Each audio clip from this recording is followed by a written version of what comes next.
Acabo de hablar con la profesora precedente y realmente coincidimos en hacerlo de esa manera. Hay que revisar todas las preguntas y después de esto van a ser 5 preguntas divididas por grupo, ¿no? Como para que todo el mundo vea toda la temática que trata la materia hasta acá. Hasta acá tratamos las primeras 4 unidades.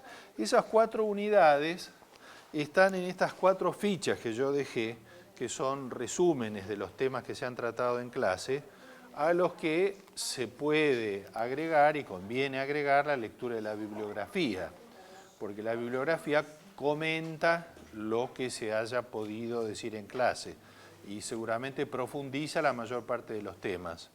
Así que yo eso sí les sugiero que no dejen de leerlo. Ese material puede ser enviado, Olga, las fichas pueden ser enviadas por... Ah, perfecto, o sea, todo el mundo la puede tener para su consulta.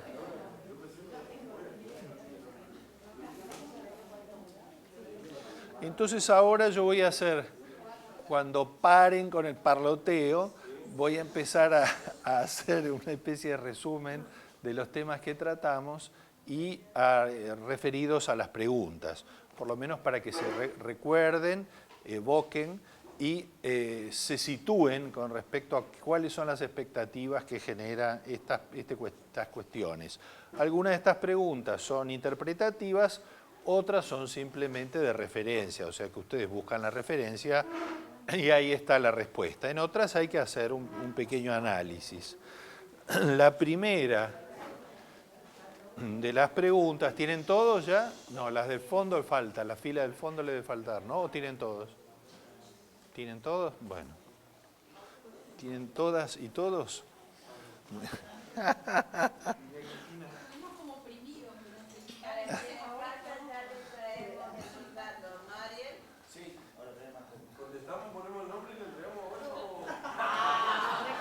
Y pongan la nota si quieren, ya pongan la nota.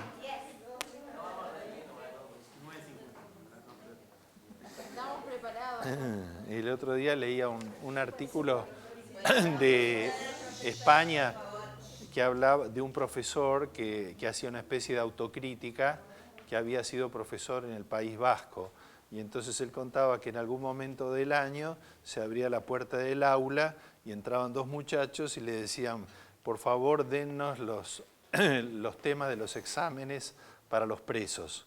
Entonces, que eran para los de la ETA. Entonces, el tipo iba y le daba, pero claro, los otros hacían el examen en clase, ¿no? Con las condiciones naturales de un examen, los otros, bueno, se iba.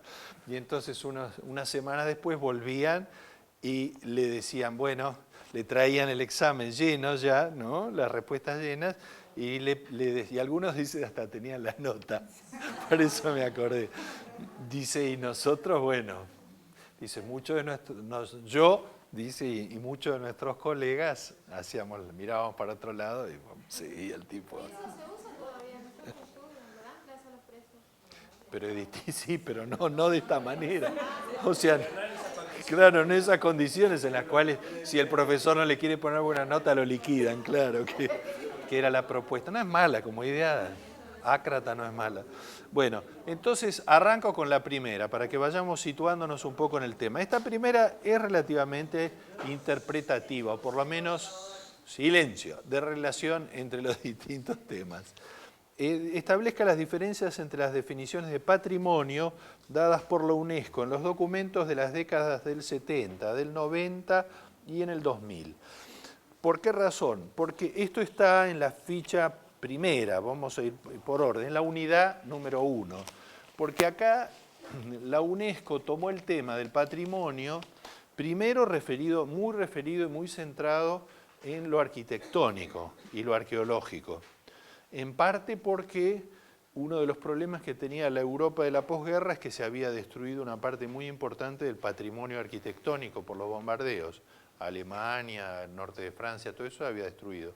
Entonces, el tema de la reconstrucción, siguiendo las normas patrimoniales como para que no se hicieran estafas luego estéticas, era un tema muy central en esos años en los cuales Europa empezó a volver a tener recursos como para hacer ese tipo de tareas. Y después por la investigación arqueológica, que eso iba... Entonces estaba muy centrado en eso y en realidad tenía la mirada también por la experiencia de algunos casos exóticos. No se olviden que la UNESCO tiene su sede en París y bueno, están representados todos los países, 174 países creo que son, pero eso no quiere decir que su mirada no sea bastante eurocéntrica en muchos aspectos. Pero en esa época la UNESCO había emprendido el rescate de Asuán. Cuando se hizo la represa de Asuán, al levantar el nivel del río, al hacer el lago en el extremo del Nilo, se tapó una isla en la que había construcciones egipcias, un templo egipcio, 2 templos. Y entonces la UNESCO hizo un esfuerzo en esa época muy grande, económico, que después nunca más pudo volver a hacer, e invirtió en la reconstrucción de estos templos y la transferencia de esos templos a otros lugares. Uno de esos templos está en Madrid, y el otro templo está en Egipto mismo, más abajo, en Luxor. Esos 2 templos se sacaron de las fuentes del Nilo y se llevaron a otro lado. Entonces la UNESCO hizo toda una campaña mundial para salvar ese patrimonio. Entonces esa era una visión del tema patrimonial. Después la segunda fecha que yo doy es el año 90, es cuando se constituye esta área específica del patrimonio, ya en una forma formal, y se empiezan a incluir otros elementos, como por ejemplo el patrimonio inmaterial, la idea del patrimonio tangible e intangible, la idea de que patrimonio no es solo lo tangible, lo arquitectónico, sino que también incluye las tradiciones populares, es decir, otros aspectos culturales, el folclore, la lengua, las lenguas. Todos esos elementos empiezan a aparecer como integrando el patrimonio intangible y son pasibles del interés de la UNESCO. Por interés quiero decir también la dotación de recursos, porque UNESCO lo que tiene es que cobra una cuota, que más o menos en la actualidad creo que son 6, depende porque tiene una valoración distinta de los países de acuerdo a sus presupuestos, a su PBI. Entonces la nuestra creo que son $600.000 por año, es una cifra así más o menos. Durante periodos muy largos los países no pagan nada, no pagan porque no tienen plata, yo qué sé, y entonces no se les da derecho a participar en la Asamblea General, pero no a votar, lo cual es bastante injusto, pero así sucede. Entonces, en esa Asamblea General, que se reúne una vez por año, ahora en el mes de junio, junio-julio, antes del verano de allá, se entregan fondos para los distintos programas. ¿Qué pasó entre el 70 y el 90? Pasó que hubo una gran crisis de la UNESCO, porque la UNESCO, por una política interna, por supuesto, tiene gran cantidad de representantes de todos los continentes. Algunos de estos continentes, como es el caso de África o como es el caso de los países árabes, se vieron muy presionados por la situación de Palestina y por el tema del enfrentamiento entre el Estado de Israel y Palestina. Pero además después vino toda una crítica, una primera crítica al manejo de los medios de comunicación. Y entonces cuando se trataron esos 2 temas, Estados Unidos advirtió primero, Inglaterra advirtió primero y después se retiraron, con lo cual dejaron de hacer el aporte de sus cuotas. Y UNESCO pasó a una situación de empobrecimiento directo e instantáneo que le impidió pasar a tener empresas tales como la que habían desarrollado en Asuán. Eso ya no se hizo nunca más, ya todos los créditos, todo el dinero que se manejó, no se olviden que la UNESCO no solo se ocupa de la educación, la ciencia y la cultura, y la educación se lleva la parte del león de todo esto, ¿no? La educación lleva mucho de los recursos. Por si algún día les interesa, ustedes revisan la página de UNESCO, ahí van a ver ahí cientos de programas, cientos, y fondos de todo tipo, desde muy chiquitos hasta medianos, para realizar distintos tipos de proyectos. Y se pueden presentar desde instituciones no gubernamentales hasta instituciones gubernamentales. Las gubernamentales pasan, quien administra la representación de la UNESCO en la Argentina es el Ministerio de Educación. La sede de la UNESCO en la Argentina está en el Ministerio de Educación de la Nación, ¿no? Bueno, entre el 90 y el 2000, en la última reunión grande, digamos, en la cual es en la década del nuevo siglo, ahí aparece otro elemento más a jugar. Y este nuevo elemento es la consideración de que la cultura no se agota simplemente en la cultura artística, sino que hay manifestaciones culturales que van más allá de lo artístico y que merecen ser apoyadas. Y ahí aparece, por ejemplo, la declaratoria de Patrimonio de la Humanidad que alcanza a la provincia. ¿Por qué? Porque se incorpora el área de patrimonio natural, no solo de patrimonio cultural, sino que se entiende que hay ámbitos en el planeta que merecen ser preservados tal y como están. Entonces, en base a eso se empiezan a incorporar proyectos de declaraciones de apoyo y de interés vinculados al ambiente, al paisaje, y también a otros aspectos de la vida cultural, como por ejemplo la fiesta o las expresiones populares. Así es como sale declaración de Patrimonio de la Humanidad, por un lado de las cataratas del Iguazú, por el otro lado del tango como Patrimonio de la Humanidad, es decir, muchos géneros artísticos pasan a ser considerados patrimonios de la humanidad también, Patrimonio de la Humanidad, o las fiestas, por ejemplo, el Carnaval de Oruro en Bolivia, pasan a ser considerados, y entonces hay toda una negociación constante, impresionante, de proyectos que suben y bajan tratando de conseguir esta declaratoria. Por lo tanto, son tres perspectivas distintas, en realidad, que han ido ampliando el ámbito de protección que promueve la UNESCO. Este es el sentido de esta primera pregunta, que lo van a encontrar también ilustrado en el texto correspondiente. Ponga tres definiciones de patrimonio cultural citando la bibliografía de origen. Bueno, esto es simplemente de referencia, miren de las distintas definiciones que dimos, cuál es la que les parece las más pertinentes. Tercera, ¿en qué se relaciona el abate Gregorio, la Begreguar, los talibanes en Afganistán del 2001 y las estatuas decapitadas del grupo escultórico Los Trabajadores provenientes del edificio de la CGT, hoy Facultad de Ingeniería de la UBA, decapitadas en 1956 y recuperadas en el Riachuelo en el 2013. Ese es un ejemplo que no les di en su momento, sí les cité lo de Notre Dame, pero más cerca de Notre Dame está aquí arriba de lo que es hoy la Facultad de Ingeniería en Buenos Aires, no sé si la tienen presente, que es como un templo griego, un gran templo griego.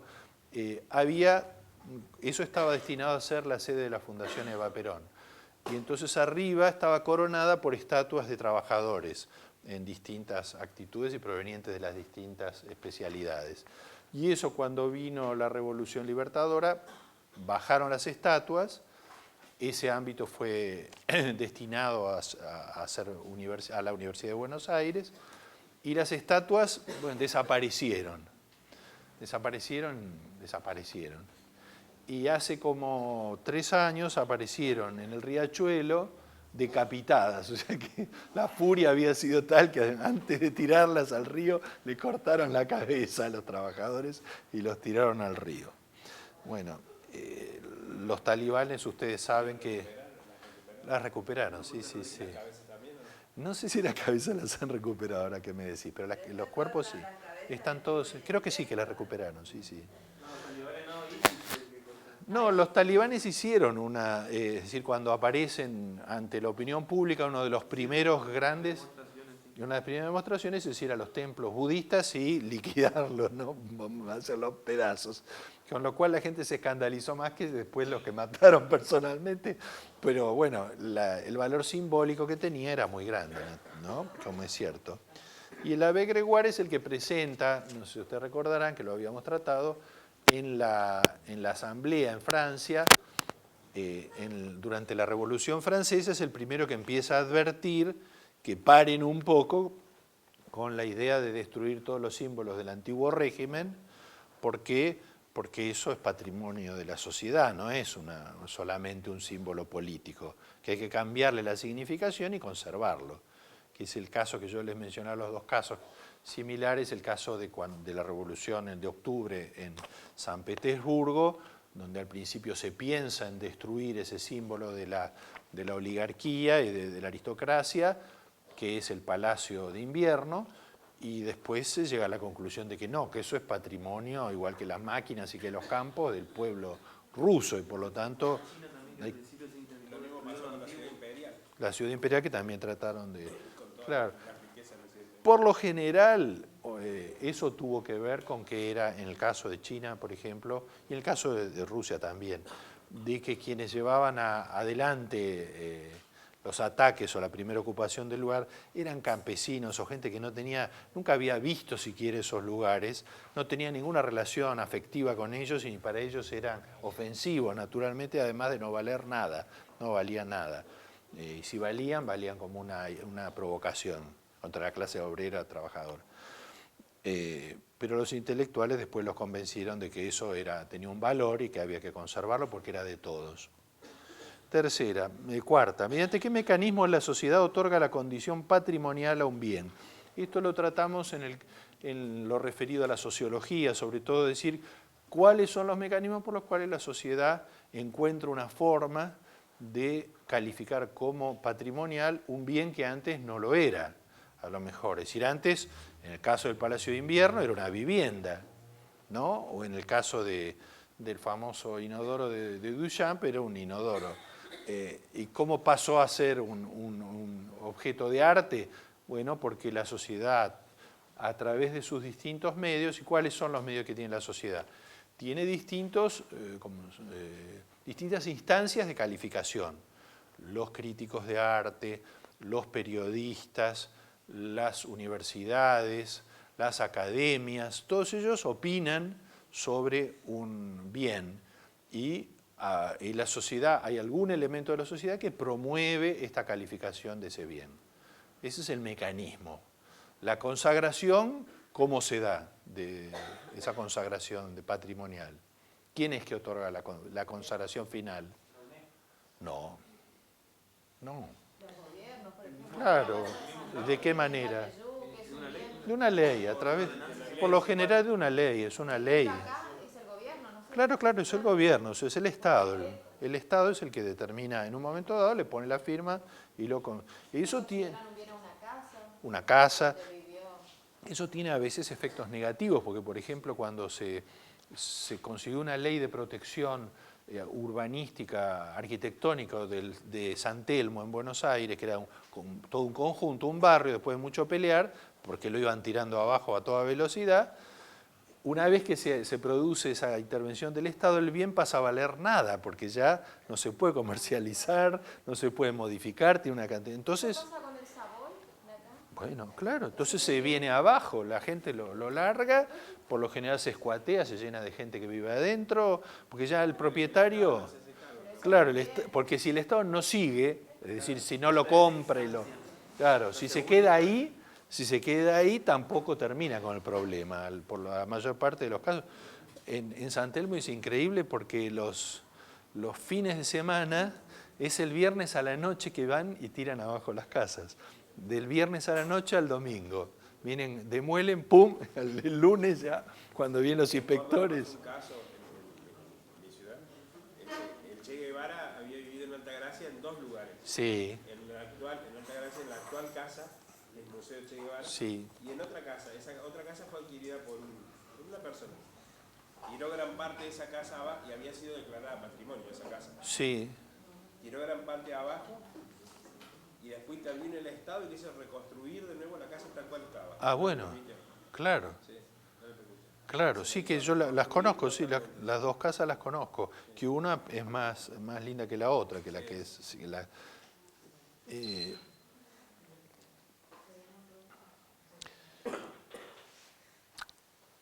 aquí es una reflexión que hicimos de paso en la clase, pero me pareció interesante para pensar, que es si los animales poseen patrimonio y si hay legado, hay un legado animal en vez de regional, hay un legado animal que le dejen de una generación a los otros, ¿no?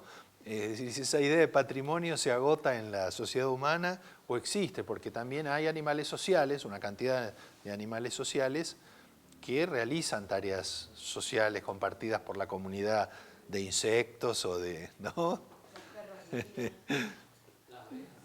No, las abejas, claro, las abejas, las hormigas, todos esos animales, los castores, ¿no? Todos esos son animales que realizan tareas sociales, claro. Y entonces hay que ver, hay algo de eso que se puede transmitir, se agota ahí, es solo humano. Eso esperamos, apuestas. ¿En qué se asemeja un tango, una melodía, una medicina tradicional y un cuento folclórico? Bueno, esto es para desarrollar, ¿no? O sea, esas tres cosas que son tan dispares de las tres producciones de la sociedad, ¿qué tienen en común, no? Está en la letra del tango,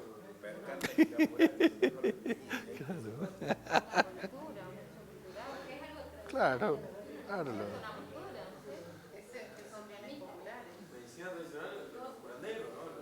Sí, sí, sí, claro, sí.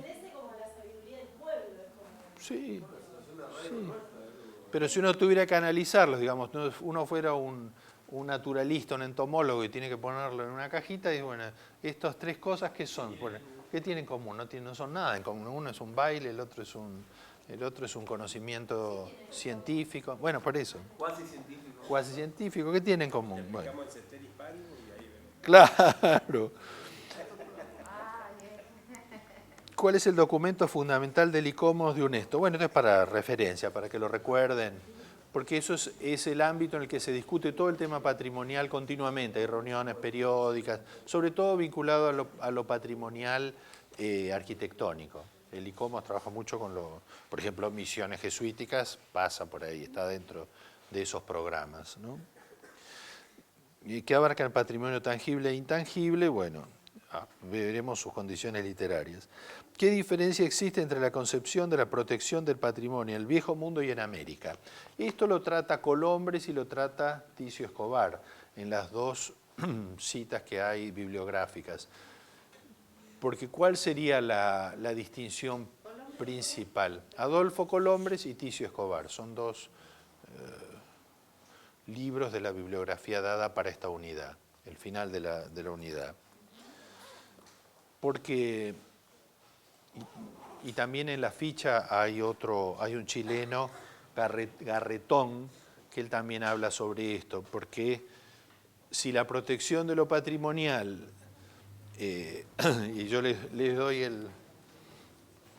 aquí el dato concreto de este material, que es uno chiquitito, que algunos de ustedes lo habrán visto circular el año pasado, pero que es un catálogo, una síntesis de las políticas culturales de Francia, que se saca anualmente, y en España se saca anualmente, donde están todas las áreas. Y entonces en el área patrimonial, fíjense, esta es la síntesis de la síntesis, ¿no? Miren qué chiquitito que es. Pero en el área patrimonial hace las preguntas, ¿no? Dice, ¿cuántos?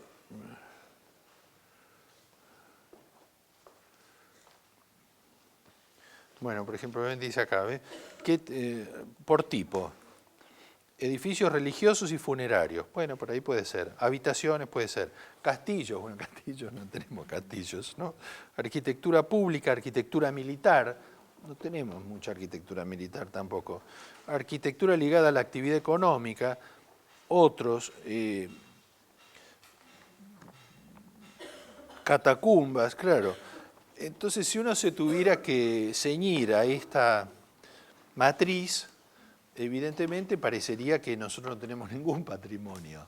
Entonces ahí empieza la discusión sobre qué es el patrimonio, mirado de una manera mucho más amplia y que obliga a reflexionar por qué en el nuevo mundo las categorías tienen que ser propias, no tienen que repetir las mismas porque no serviría, no serviría de nada.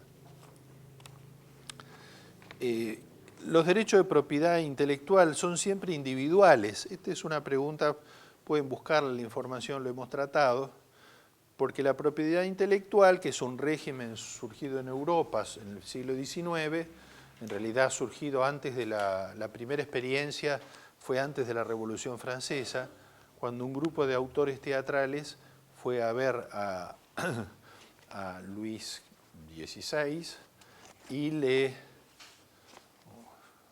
16 creo, y le dijo que ellos querían protección para su trabajo. ¿Por qué? Porque el sistema que había en la época consistía en que los autores escribían una obra teatral y se la daban a una compañía, no, a Luis XV se lo dieron, se la daban a una compañía para que la aprobara. Entonces la compañía la aprobaba durante 2 semanas y si la obra no funcionaba porque a la gente no le gustaba, entonces no la pagaban. Y si funcionaba, se la compraban, ¿no? Entonces, por primera vez, el monarca francés decide proteger la obra en sí misma y otorgarle una condición de compra, de cesión de derechos, en realidad. Lo que cede el autor en ciertas condiciones son los derechos, pero eso, desde esa perspectiva, son inalienables. Esos derechos no se pueden modificar nunca, ni siquiera por venta, ¿no? Cosa que la otra teoría que es más o menos coetánea, que es la del copyright, la teoría del mundo en el mundo sajón, anglosajón. Los derechos de propiedad intelectual son transferibles. Son transferibles y entonces se pueden vender. Es decir, uno que es yo inventé un pelapapas, pero no tengo plata para desarrollarlo, no soy un industrial. Entonces voy a un industrial y se lo vendo. Y él compra, pero no solo compra el uso, compra también la titularidad, ¿no?, de la invención. Como yo soy ingenioso, invento otro pelapapa, no me importa.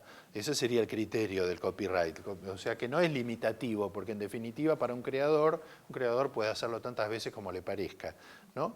Pero sin embargo, los dos sistemas son dos sistemas que han estado pujando durante un siglo prácticamente, desde el fin del siglo XVIII hasta el siglo, 2 siglos, hasta el siglo XXI, y hoy el predominio del copyright se va devorando al de la propiedad intelectual, que resiste como gato panza arriba, porque son tradiciones de las cuales nosotros estamos mucho más cercanas a esa tradición que a la del copyright, pues nosotros venimos directamente del derecho francés de propiedad napoleónico de propiedad intelectual, pero lo curioso que de este derecho, que es un derecho fundamental, es uno de los derechos más importantes, si se quiere, como fundamento de la actividad artística y creativa que han creado las sociedades occidentales y al cual no adhirieron todos todo el tiempo. Por ejemplo, la Unión Soviética no adhirió nunca. La Unión Soviética no pagaba nada de derecho a autor y China tampoco. Ocupan simplemente, China copiaba todo y no pagaba nada hasta hace 5 años creo que entró en la Organización Mundial del Comercio finalmente, y al entrar en la organización estaba obligado a cumplir con esto. Pero si no, no. Reproducen, claro, copian y a otra cosa. Coreano sí es chino. Yo vi una vez Algún instrumpiano, por ejemplo, Sí, que era de creación. sí, No sé. sí. Yo escuchaba que decían, no, sí es chino, por eso es más barato. Pero lo copiaban, digamos. Ah, lo copian, ellos han copiado todo. Yo vi una vez un salón del automóvil en China, Sí. como el que hacen en Detroit o en Buenos Aires, así. Y fue un equipo argentino, todo motor, creo que era. Y eran los principales autos del mundo copiados en la exactitud, pero con una marca china. Ah, sí, sí. BMW, y comparaban, Claro. dividían la página en un lado, el BMW original en la otra, la copia era igual por fuera, pero era chino. Sí. Se llamaba Chin Chin Chun Chun. Yo vi una vez en París, me acuerdo, había 2 chinos frente a una casa de zapatos y estaban con la máquina sacándole fotos a los zapatos y salió el dueño y lo sacó a los empujones, el chino que estaba sacando. Pero van, lo sacan. ¿Qué decías, no? ¿En Paraguay cómo está con esta política? ¿Cómo? ¿En Paraguay cómo? ¿Cómo están con esta política? Bueno, ellos formalmente adhieren, pero después no lo persiguen. Bueno, pero ellos están denunciados ante la Organización Mundial del Comercio, por ejemplo, en el caso de la época de los cassettes, porque en Ciudad del Este se fabricaban, no sé, ¿qué te puedo decir? Ponele 80 millones de unidades por año. Eso sí es... En esta cuestión también de la marca que le No, pero es inocultable, quiero decir, 80 millones de algo no se puede ocultar. Hay camiones, depósitos. No puede ocultar un cuadro que se robó, pero... Porque los chinos le han copiado el de Agustín con máquina. Pero ellos están denunciados y no pasa nada, Sí, bueno, sí, tienen juicios internacionales por eso, pero en realidad no hay no hay un gendarme, ese es el asunto del mundo, claro, internacional, no hay una justicia internacional, todos son, pero Estado soberano, una de las preocupaciones más grandes que tiene el audiovisual desde hace 20 años, los norteamericanos en concreto, es la piratería, el tema de la piratería famosa. La piratería no se ha podido combatir con eso, contra ese avance tecnológico, no se pudo, no hubo forma de que uno pueda comprar la película por 10 pesos. Bueno, eso no, o sea, uno lo compra por menos de $1. ¿Cuánto cuesta ese? Nada cuesta, ¿no? No cuesta, o por internet. Bueno, internet es otra discusión. Internet justamente todavía no está en realidad suficientemente reglamentado. Pero, por ejemplo, en España hubo una discusión muy grande hace como 5 años más o menos, un poquito más, que prácticamente le cuesta el cargo a la ministra de Cultura, que se llamaba Sinde, porque había una discusión ideológica entre los que consideraban que Internet era un bien público de acceso común y quienes consideraban que dentro de ese bien público había un derecho de autor que respetar. Y los que defendían la primera causa lo defendían desde un punto de vista no solo práctico, sino también ideológico, de creer que se había llegado. Lo que no consideraban ellos era que para acceder a ese bien alguien paga, no es gratis. Se paga la línea, se paga la máquina, alguien hace dinero con eso, no es solo los contenidos que bajan después. Pero bueno, fue una discusión muy grande que llegó a un empate técnico y que quedó como demorado, porque no hay una respuesta internacional para todo esto. actuó, si acá en Posadas hace 2 o 3 años, pues en todas noticias, en todos los medios, Interpol vino, una chica que bajó Crepúsculo, antes que se estrene, hace 3 o 4 años, pues, vino. Pero, ¿sí? Pero son casos rarísimos, porque digo, para que interviene. La abdujeron y y apareció en Nuevo México.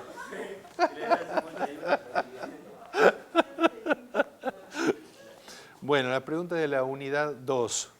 ¿Qué diferencia de definición de cultura de UNESCO de la del diccionario de la Academia, la de UNESCO del 82, con la del diccionario de la Academia Francesa de 1700? Está mal esto, no 28, no 1700.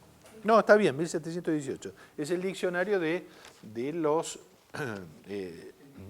enciclopedistas, ¿no? Diderot, D'Alembert, todos ellos, esa definición, cómo consideraban la cultura en la Francia del año 1700 y cómo la consideraron 200 años más tarde en la UNESCO. ¿Cuál es el sentido de la distinción entre cultura y civilización entre los filósofos del idealismo alemán del siglo XVIII? Esto lo tratamos algo, lo habíamos tratado a quienes estuvieron en las clases del año pasado bastante, porque es esta distinción que hacen particularmente los alemanes, en el momento, ustedes recuerdan que hablábamos de que es en el momento de que se está buscando la unidad como nación de Alemania, ¿no? Que no la pueden conseguir, y entonces ellos sitúan esa identificación nacional en un territorio, en una raza y en un idioma, en una lengua. Entonces, para ellos, cultura pasa a ser, tiene un valor particular. Y civilización, en cambio, es lo que ellos consideran que es un grado como de refinamiento que se tiene en las cortes europeas. Digamos que cultura sería lo profundo, civilización lo superficial. Y luego en el siglo XX, porque en el siglo XX, en la época sobre todo de la República de Weimar, la que se instala en Alemania entre las dos guerras, ¿no? Antes de la ascensión al poder de Hitler, antes del año 31, en ese periodo, desde el 19 hasta el 31, que se discuten muchas cosas. Imagínense que entre esas dos ciudades, pavada, ¿no? Entre dos ciudades a distancia de 400 kilómetros, estuvo todo el pensamiento de la modernidad del siglo siguiente. Ahí estuvo Schoenberg, estaba Kafka, estaba Freud, estuvo Klee, Kokoschka, Nietzsche, todo eso, ¿no? Era por la raza pura que le creía. Claro, pero ¿por qué? ¿Pero qué quería decir la cultura para ellos justamente? Porque ellos consideraban desde el punto de vista del nacionalsocialismo y todo lo que venía de atrás del nacionalsocialismo, es que la cultura era la cultura verdadera era la de los germanos y los otros eran formas decadentes que había que eliminar. Entonces, y sobre todo porque ellos la veían reflejada en esa República de Weimar que para ellos era el ejemplo de la decadencia, ¿no? Fue el momento de la gran inflación, que había billetes que valían millones de marcos. Bueno, un momento claro, después de haber la disolución del imperio, que fue el final de la guerra, más el final de la guerra, la ocupación de parte de Alemania por los franceses y por los ingleses, y después lo que vino, el corte del territorio que le hacen al territorio alemán. Bueno, en ese momento de desesperación, lo increíble, por eso yo siempre cito ese ejemplo cuando hablan de que la gente no piensa porque las cosas van mal. Digo, mira, hay momentos que fueron mucho peores y ahí surgió un pensamiento renovador que renovó todo el pensamiento de Occidente. Prácticamente todas las áreas, Walter Gropius en la arquitectura, todas las áreas del pensamiento, la Bauhaus, que es la que se produce la mayor creatividad referida al diseño y a la aplicación de todo el conocimiento teórico al cambio de la vida de la gente. Bueno, todas esas cosas ocurrieron en pocos años en Alemania. El cine, el teatro, el expresionismo alemán surge en esa época. Bueno, todo eso ocurrió en esa época. ¿En qué influencian los nacionalismos en la definición de cultura? Esto es un poco, lo hemos tocado recién. ¿Qué diferencia el concepto de cultura en los evolucionistas y los estructuralistas? Bueno, hay que buscar eso un poco, releer eso, cuáles eran las definiciones de unos y de otros. Para los evolucionistas formaba parte de ese pensamiento positivista en el cual la cultura era como el termómetro de esa construcción histórica que iba de lo más simple a lo más complejo, ¿no? hacia un progreso indefinido, pero que catalogaba a las culturas a las distintas culturas del mundo, porque es un poco el evolucionismo, es también una síntesis de lo que le pasa a un país como Inglaterra y a los países de Europa cuando inician su gran carrera imperialista y se ponen en contacto directo con esos pueblos que les eran absolutamente ajenos. Y entonces, como son tan ajenos, no saben muy bien ni cómo tratarlos ni definirlos. Y ahí esta teoría permite establecer como capas geológicas de distinta complejidad que van desde lo más simple, y eso va a influenciar mucho el pensamiento de Marx y de Engels a través de Morgan, ¿por qué? Porque entonces eso va a servir para determinar cuáles son las primeras organizaciones sociales, la horda primitiva, el primer pensamiento del origen de la sociedad. ¿Cuáles son las fuerzas sociales que influyen en la cultura según Carlos Marx? Bueno, la teoría que elabora Carlos Marx sitúa a la cultura en el plano de la superestructura. Quiere decir que ¿por qué? Porque no está en el campo de la resolución de los problemas básicos del ser humano, que es la alimentación, la reproducción, la defensa. Ninguno de esos casos entonces está en un plano que puede ser que no necesariamente hay que considerarlo geográficamente como superior, sino que está en otro plano, y ese otro plano, por lo tanto, va a ser una consecuencia de todas estas fuerzas en juego. Marx sostiene la lucha de clases. Claro, y como uno de estos elementos de la lucha de clases, la cultura, como es una superestructura, entonces va a revelar en qué punto se encuentra la lucha de clases. ¿Qué diferencia el enfoque de la filosofía del de las ciencias sociales al tomar como objeto de estudio la cultura? Esto también lo vimos, es decir, que la filosofía lo mira, siempre se lo había mirado tradicionalmente desde los griegos, el tema de la cultura, como un tema de estudio del pensamiento, ¿no es cierto? Y las ciencias sociales, en cambio, no abren juicios sobre si justamente la cultura tiene una calidad mayor o menor, sino que analiza cuál es la función social que cumple, cuáles son las relaciones que crea. ¿En qué se diferencian, según Adolfo Colombres y Ticio Escobar, las artesanías de las expresiones artísticas? Esto está en las mismas textos que dejé, y se refieren justamente a esta concepción eurocentrista, que fue la que creó el concepto de folclore por un lado, y del que derivaron el tema de las artesanías, que es como si fueran formas vacías, sin inteligencia, sin alma. Y en cambio la obra de arte va a tener, además de esa perfección y maestría técnica, algo más, ¿no? Curiosamente, la escuela de Frankfurt, y particularmente Teodor Adorno, va a tomar un poco este concepto porque él va a hablar pero esta vez aplicándolo a la industrialización y a los efectos de la industrialización, donde él dice que la obra de arte lo que tiene es aura, ¿no? Y que en cambio la reproducción mecánica de la obra de arte le quita el aura.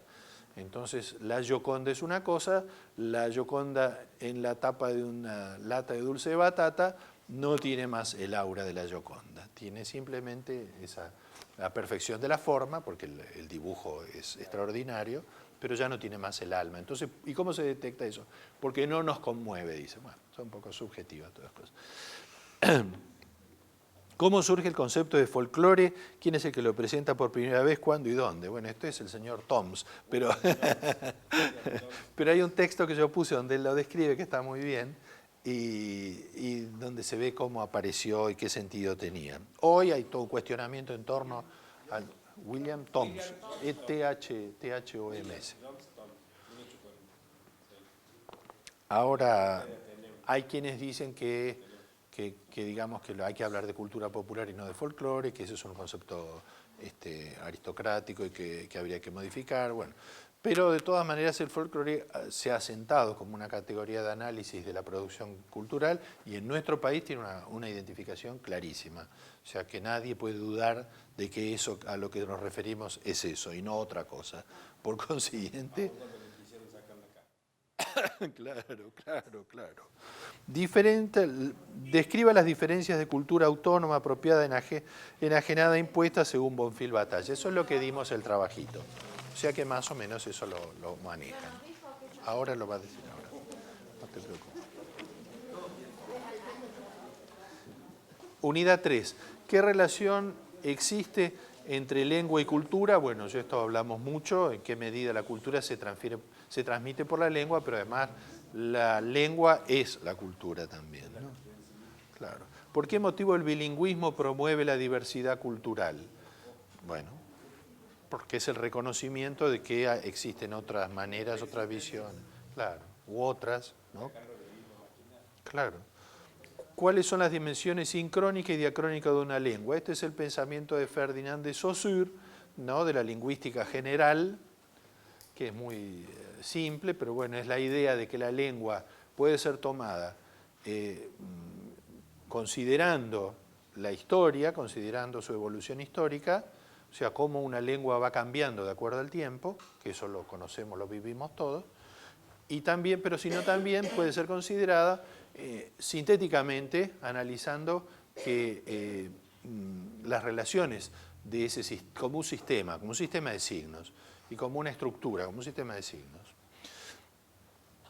Y que son dos miradas que sirven, porque si no unos, digamos, históricamente, primero hubo mucho más interés en la consideración sobre la forma en que las lenguas se iban constituyendo y cómo se interrelacionaban, se hacían préstamos y se quedaban unos.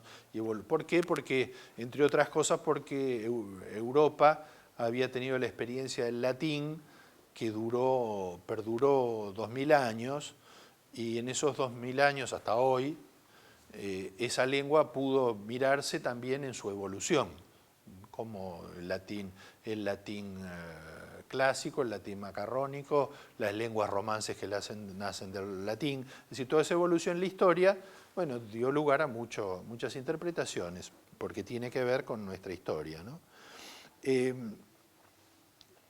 ¿Cuáles son las familias lingüísticas de la Argentina? Ya les dije que son 6 y tienen que recordarlas. ¿Cuántas formas adopta la lengua guaraní? ¿Cuál es su dispersión en la Argentina? Esto también está en la misma documentación, tiene que ver con los distintos tipos de guaraní que existen en nuestro país, ¿no? El guaraní yopara, el guaraní clásico de Goya o guaraní correntino, después las otras formas de guaraní. ¿Cuáles son las familias lingüísticas? ¿Por qué la lengua es considerada como parte cultural de un pueblo? Bueno, del patrimonio cultural de un pueblo, consideraciones generales. ¿Qué diferencia la visión de Ferdinand de Saussure con respecto a la de Lévi-Strauss? Acuérdense que Ferdinand de Saussure lo mira sobre todo como un sistema de signos, y lo que le agrega Lévi-Strauss es que va más adelante y dice que es en realidad como un sistema de símbolos, y que lo que hace que los pueblos y los seres humanos se puedan entender es que tienen esa capacidad de decodificar los símbolos.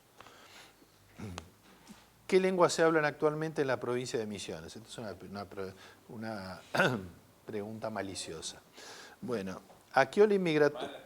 Cuarta, eso seguro. Unidad cuarta, ¿a qué ola inmigratoria corresponde la cueva de las manos pintadas? Ahí hablábamos de varias olas inmigratorias, una de las cuales, la primera, ¿no?, es la de las manos pintadas. La de las cuevas, sí, claro. ¿Qué sentido tenían esas pinturas rupestres? O sea, ¿qué cuentan esas pinturas en las paredes de las cuevas de la cueva del Cañadón del río Pinturas, que así se llama? ¿Qué materiales empleó la cultura inca para sus construcciones? Pasamos a la parte de la vivienda, el hábitat. O sea, ¿qué es lo principal que trabajaron los incas? Léanlo con más detalle, pero digamos que básicamente es la construcción de la pirca y la piedra tallada, ¿no? ¿Cómo es la vivienda característica de los pueblos de la región amazónica? Que es la vivienda, bueno, la vivienda hecha... En Europa hay, sí, claro, sí. Los gallegos, en Galicia está toda dividida por pircas. Y en el sur de Italia también, me parece. Sí, pero aparte los gallegos es muy gracioso porque como ahí durante años hubo minifundio originado por el sistema del mayorazgo, es decir, que el que heredaba era el hijo mayor y todos los demás no heredaban nada. Entonces es por eso que también emigraban a montones, porque no tenían forma de ganarse la vida, salvo trabajando como esclavos para su hermano mayor. Pero además eso generó que en la herencia se dividió la propiedad hasta el infinito. Entonces tenían un lote acá, otro lote en la otra punta, un lote de 5 metros, otro lote es decir, cantidades imposibles de explotar, comunidades económicas válidas. Y entonces lo que hacían, y estaban todas separadas por unas piedras clavadas así como menires, que le llaman testigos. Y entonces a la noche iban y corrían testigos. Todos hacían un pozo y corrían testigos. Y a la mañana siguiente empezaba el pleito. Entonces ahí pleiteaban todo el tiempo. Yo no me acuerdo si esto lo tratamos, en la última no, pero yo les quería poner una cita, no me acuerdo si está en la ficha, referido a la construcción amazónica, que es muy de la construcción misionera, de la región de las misiones, que es genial porque durante la primera etapa, antes de que vengan ya sobre todo los arquitectos italianos de la orden, estos escriben en las cartas anuas a la orden, diciendo que los guaraníes construyen al revés, o sea, construyen primero el techo y después las paredes. O sea que no, ellos querían hacer cimientos y le explicaban que no, que para qué, que lo que había que hacerse era taparse de la lluvia. Entonces primero se construye la techumbre, se ponen unos horcones, se construye la techumbre y después eventualmente, con el tiempo, se hace el tejido que la rodea, ¿no? Varillado, pero ellos justamente al revés. El europeo primero hacía el cimiento y del cimiento construía las paredes, entonces hay toda una época de discusión, incluso porque los templos se construían así. Y a esa escala decían que el peligro de que se viniera en banda eso era tremendo de hacerlo sin pero ya ellos tenían una técnica que les funcionaba. ¿Qué diferencia existió entre las ciudades hispanoamericanas y las portuguesas del Brasil? Acá recuerden que nosotros hablamos de que las hispanoamericanas respondieron a una planificación, a una manera de dividir el territorio de una manera racional, si se quiere, y en cambio las portuguesas habían crecido en torno, por lo general, a puertos y fortalezas, ¿no? Fortalezas que protegían esos depósitos. Que además son chiquititas, porque son fortalezas bien chiquititas las de los portugueses. Ustedes han tenido oportunidad de verla en Florianópolis o en algún lugar de esos. Son unos castillitos así, que eso no sé cuánto podía servir. ¿Qué asemeja a las ciudades barrocas brasileñas del estado de Minas Gerais con la ciudad de Potosí en el Alto Perú? ¿Qué rol desempeñó la Iglesia Católica en el desarrollo urbano americano y qué tipo de construcciones realizó? La Iglesia Católica participó plenamente en la conquista, como ustedes bien lo saben, y generó dos tipos de organizaciones sociales. Por un lado, las iglesias y por el otro lado, o sea, el clero secular y por otro lado, los conventos. Y por último, un tercer tipo de agrupamiento que fueron los pueblos de indios y las misiones, ¿no? Y cada una de las tres generaron arquitecturas diferentes y generaron distribuciones de territorio distinto y posesión de bienes. Si ustedes se fijan alrededor de las iglesias, por lo general hay todas casas de baja calidad. ¿Por qué? Porque todos esos son terrenos que originalmente pertenecieron, a lo mejor una manzana, 2 manzanas, a esa iglesia, ¿no? Y entonces las han loteado sin mucha convicción y no las venden. Fíjense, porque por lo general es así. ¿A qué se asemejan? ¿Qué asemeja a las ciudades barrocas brasileñas del estado de Minas Gerais con la ciudad de Potosí en el Alto Perú? Esas dos regiones, ¿qué tienen en común? Mineras, que son mineras, claro, son ciudades mineras. ¿Por qué se crea la ciudad de Petrópolis en el Brasil? Esto es porque, bueno, cuando se desplaza la monarquía por la invasión napoleónica de Portugal a Río de Janeiro, el rey construye una ciudad en las alturas de Río de Janeiro, que es una zona más fresca, para pasar el verano allí, que es la ciudad de Petrópolis, y que es como si fuera un castillo cuasi romántico europeo. ¿A qué modelo urbanístico corresponde la ciudad de La Plata? La pregunta hace referencia a que es un modelo racionalista totalmente, como si fuera Brasilia. Fue hecha en el papel totalmente, no creció por aglutinamiento, ni por desarrollo, ni por nada. ¿Cómo? Claro, es una ciudad administrativa y que se crea de la nada. Se crea es un casco donde antes había un casco de estancia, se establece ahí una planta y se la hace con este sistema que tiene en vez de ortogonal y de cuadrícula como el de los españoles, hace con diagonales.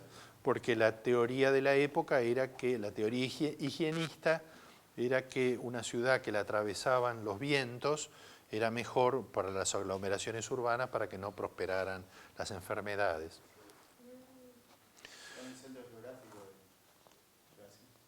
Sí, en el caso de Brasilia sí está en el centro geográfico de Brasil.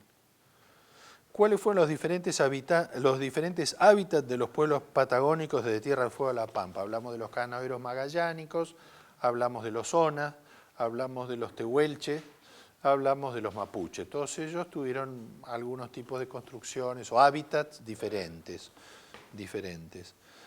¿Qué región de la Argentina tiene las más antiguas experiencias de vida urbana? ¿Cuál es la región que tiene? Sí, ¿dónde hay ciudades desde hace más tiempo? El noroeste, sí, como región, el noroeste. Sí, el noroeste de Jujuy, digamos, de la quebrada de Humahuaca para abajo, esa es la parte que tiene mayor antigüedad, tiene 2000 años, ¿no?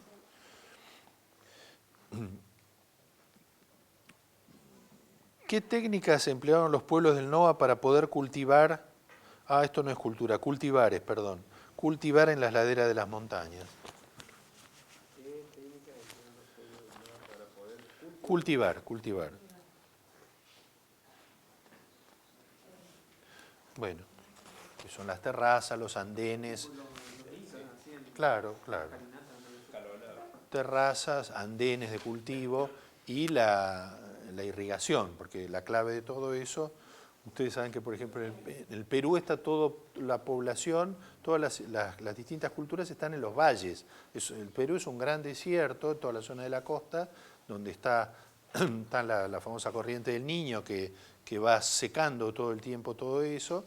Entonces todas las culturas están en los valles, en donde los ríos atraviesan ese territorio y llegan al Océano Pacífico. Ahí es donde se desarrollaron las altas culturas. Y si no, después en el interior, en la montaña, ¿no? ¿Qué países contemporáneos estuvieron vinculados por el camino del Inca? Bueno, eso es desde el Ecuador hasta Chile, ¿no? ¿Qué medios de defensa desarrollaron los pueblos del NOA para defender sus aldeas? Y ahí hablamos de los pucará o pucaras. ¿Qué tipo de ciudades crearon los ibéricos en el ciclo de las fundaciones? O sea, la primera etapa. Y ahí es donde decíamos que había ciudades fortaleza, ciudades puerto, ciudades de tránsito, o entre 2 o 3 ciudades, ciudades mineras. ¿Qué sistema urbanístico se empleó para la fundación de las ciudades iberoamericanas? Lo acabamos de mencionar, que es la cuadrícula o el sistema ortogonal. ¿Qué caracteriza la ciudad minera? Que es esa condición de haber crecido espontáneamente, sin un acta de fundación como habían tenido las otras ciudades, y en torno a la explotación de la mina, porque la explotación de la mina, a medida que va profundizando, va cambiando también, porque se va metiendo en zonas que a lo mejor, y por lo general son todas zonas muy desfavorecidas. Pero ahí les incluí en la ficha un texto que no lo he leído acá, pero que es muy bueno, de un historiador inglés, norteamericano, donde dice justamente donde se refiere a la ciudad de Potosí, y donde explica cómo esa ciudad llegó a tener 160.000 habitantes, y durante prácticamente un siglo tuvo arriba de 130.000, o sea, una cantidad tremenda de gente, tremenda. Nombre la clasificación de ciudades propuesta por José Luis Romero. Esto es lo de las ciudades hidalgas, las ciudades, ¿no? Esas 4 o 5 características. Bueno, vamos a hacer de esto, entonces vamos a hacer un procedimiento similar al que ustedes acaban de vivir, dividiéndolo por grupos y por temas, y serán 5 preguntas cada uno. Con esto quiero decir que las preguntas no deberían agotarse en 2 líneas en general, sino dar motivo a un pequeño desarrollo como para ver qué es lo que han ustedes aprendido.